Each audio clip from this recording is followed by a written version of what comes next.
چې په دې مصیبتونو کې حکمت دا وي چې الله تعالی دا بندگان ویروي چې بندگانو د الله نه مه بې پروا کېږئ، لږ د الله نه ویره پیدا کړئ. الله رب العالمین سره عذابونه دي. په دې عذاب کې ستا والده وفات شو، ستا والد صاحب وفات شو، ستا ورونه وفات شو، ستا کور خراب شو، ګوره د دې نه سخت عذابونه شته، ورځ د قیامت را روانه ده. دې وجې نه الله قرآن کې فرمایي وما نرسل بالآیات الا تخویفا.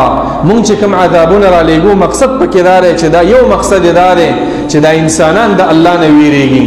دا مه کوه بې پروا کېږم، هر یو مصیبت چې راغی ته دا ووایه چې دا ماته یو د الله د طرفه یو وارننګ دی، د الله د طرفه یو اخطار دی، د الله د طرفه ماته یو خبرداری دی چې انسانه ته متوجه شه.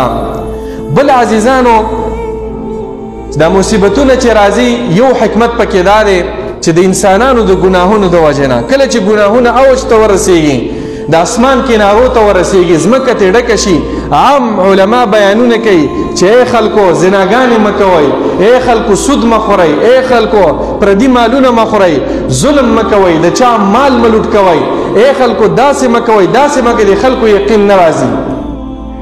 د الله رب العالمین قرآن کې فرمایي چې زه پې بیا عذابونه راولېږم، نو بیا هم ورته علما وریاد کړي چې موږ درته نه ویله چې دا د الله رب العالمین قرآن کې ویلي. الله قرآن کې څه فرمایي؟ ظهر الفساد في البر والبحر بما كسبت ايدي الناس. دا کوم ورانه چې په دې دنیا کې راځي، که د زلزلې په شکل نه، که د کورونا په شکل، که د سیلاب په شکل، که د اسماني تندرونو په شکل باندې، یا عام پرسنل ستا انفرادي تاوانونه دي. رب العالمین فرمای یو وجه دا ده بما کسبت ایدی الناس، په سبب د دې چې د دې خلکو د لاسونو کومه ګناه کړي. ایدي نه مراد دا ده چې د دوی بدنونه په ګناهونو کې اخته وو، هر ورځ به د الله مخالفت کوو، د الله نافرماني به کوله. نو دا کوم عذاب چې راغی دا د دې ټولو ګناهونو سزا ده. الله وینا لیذیقهم بعض الذی عملوا، دا ورته د بعضو ګناهونو سزا میلاو شوه. هغه ډیرو ګناهونو باندې که الله انسانان را نیولې نو دا ټول انسانان به الله هلاک کړي. دا صرف په سلو کې 100% الله عذاب راولېږي.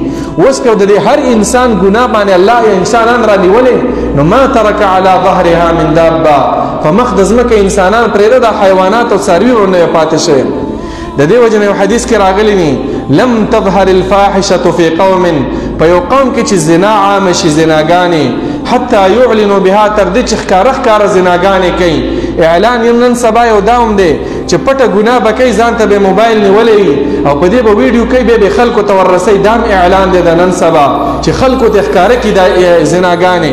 نو څه چل به وشي؟ الله رب العالمین پیغمبر فرمایي الا فشا فیهم الطاعون، په دوی کې به الله تعالی د کورونا په شانتي وباګانې، سادارنګې د سرطان او د کینسر بیمارۍ، داسې بیمارۍ چې یو بل ته نقلیږي، دا بیماری به پکې الله پیدا کړي.